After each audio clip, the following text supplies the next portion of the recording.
तिरुपति बालाजी जहां आप दर्शन करने जाते हो, तिरुपति बालाजी आंध्र प्रदेश में, वे तिरुपति बालाजी रामानुज स्वामी के शिष्य बन गए।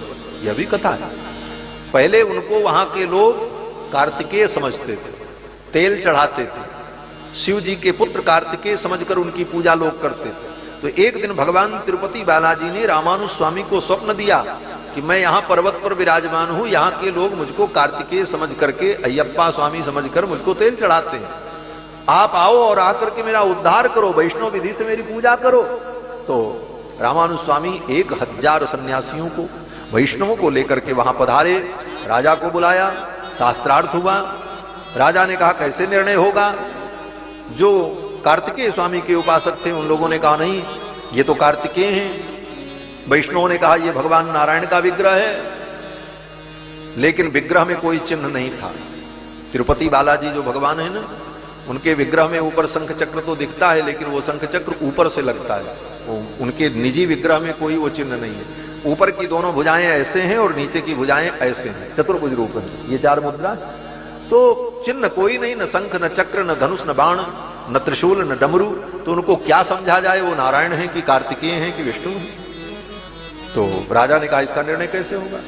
तो राजा ने एक युक्ति निकाली। राजा ने कहा ऐसा करो, मंदिर के अंदर त्रिशूल रख दो, डमरू रख दो और खड्ग रख दो और शंख चक्र भी रख दो, और मंदिर बंद करके दोनों लोग अपने अपने इष्ट की आराधना करो रात्रि भर। प्रातः काल भगवान जो रूप धारण कर लेंगे वही मान लिया जाएगा और उनको मंदिर सौंप दिया जाएगा। अब तो महाराज शंख चक्र भी रखा गया, त्रिशूल रखा गया, डमरू रखा गया, सब हुआ। अब जो कार्तिकेय के भक्त थे वो सब अपने कार्तिकेय भगवान की उपासना करने लगे, भजन गाने लगे, कीर्तन करने लगे। रामानुज स्वामी 1000 शिष्यों को लेकर के भगवान श्री हरि नारायण का स्तवन करने लगे। तो भगवान ने रामानुज स्वामी से उनके अंतर हृदय में कहा कि देखो भाई, आप मेरा उद्धार करने आए हो तो आप कुछ करो। रामानुज स्वामी ने कहा हम क्या करें, हम तो बाहर बैठे। तो भगवान ने कहा आओ और मंदिर में आकर के ये शंख चक्र मेरे हाथों में लगा दो। तो बोले, रामानुज स्वामी ने कहा मंदिर बंद है, मैं कैसे आऊं, आप स्वयं उठा करके लगा लो। तो भगवान ने कहा मैं मूर्ति रूप में हूं, मैं कुछ नहीं करता। मूर्ति रूप में जब मैं रहता हूं तो मैं अपने से कुछ नहीं करता। भक्त नहवावे तो हम नहाते हैं, वो खिलावे तो हम खाते हैं, वो आरती करें तो हमारी आरती हो, हम अपने से कुछ नहीं करते। अगर आपको करना हो तो करो। तो रामानुज स्वामी ने कहा मैं कैसे आऊं, मंदिर तो बंद है। तो भगवान ने कहा कि आप शेषावतार हो, आप शेषनाग हो, एक रूप से आप वहां बैठे रहो और सर्प रूप से नाली के रास्ते से भीतर चले आओ।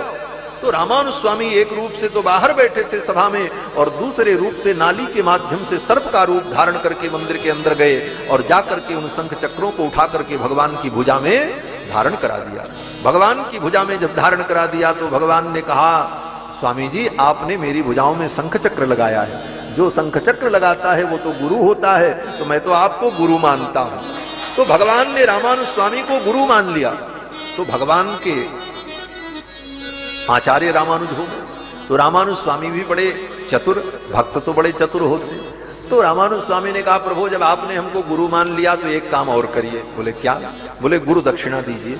हाँ, गुरु से तो गुरु को तो दक्षिणा मिलनी चाहिए, तो आप मुझे कुछ दक्षिणा दो। तो भगवान ने कहा कौन सी दक्षिणा आप लोगे, अब आप बताओ। कोई साधारण चेला तो थे नहीं, साधारण चेला से कहो भाई इतना दे दो तो कहां दे पाएगा, उसकी जितनी क्षमता। लेकिन भगवान तो सर्वसमर्थ हैं, इसलिए भगवान ने कहा आप जो मांगो हम देंगे। जब आप गुरु ही बन गए और मैं ही शिष्य बना तो आप जो मांगोगे वो मैं दूंगा। तो रामानुज स्वामी ने धन नहीं मांगा, संपत्ति नहीं मांगी। रामानुज स्वामी ने भगवान से कहा हे प्रभु मैं आपसे यही मांगता हूं कि जो भी मेरा संबंधी हो, अस्मत् संबंधी संबंधी चरमावधि आवत, मेरा संबंधी मेरे शिष्य का शिष्य, शिष्य का शिष्य, कोई भी व्यक्ति मेरी परंपरा में हो जो मुझे अपना आचार्य मानता हो, उसके कर्मों का बिना विचार किए आप उसे अपने चरण में स्वीकार कर लेंगे, यही गुरुदक्षिणा आप देंगे। तो भगवान तिरुपति बालाजी से भगवान रामानुजाचार्य ने यही गुरुदक्षिणा प्राप्त की। इसीलिए आज भी हमारे रामानुज संप्रदाय में यह सिद्धांत है कि जो इस परंपरा से जुड़ा, जो अपने को रामानुज का अनुयायी मानता है, उसका मोक्ष तो कन्फर्म है, क्योंकि भगवान ने स्वामी जी को यही दक्षिणा दी है। कहा है कि जो तुम्हारा संबंधी होगा उसे मैं वैकुंठ प्रदान करूंगा। तो इस प्रकार तिरुपति बालाजी को भगवान के रूप में रामानुजाचार्य ने स्थापित किया। और फिर उसी समय से राजा ने वो मंदिर सौंप दिया, बोले महाराज अब आप पूजा व्यवस्था करो। तो आज भी वहां जो पूजा व्यवस्था होती है रामानुज स्वामी के निर्देशानुसार ही चल रही है। और रामानुज स्वामी ने अपने 2 शिष्यों को वहां नियुक्त किया, एक शिष्य को बड़ा जीयर कहते हैं और छोटे शिष्य को छोटे जीयर कहते हैं। उन्हीं के देखरेख में सारी पूजा होती है। आज भी वहां जब वो बदलते हैं तो दूसरे जीयर की नियुक्ति होती है।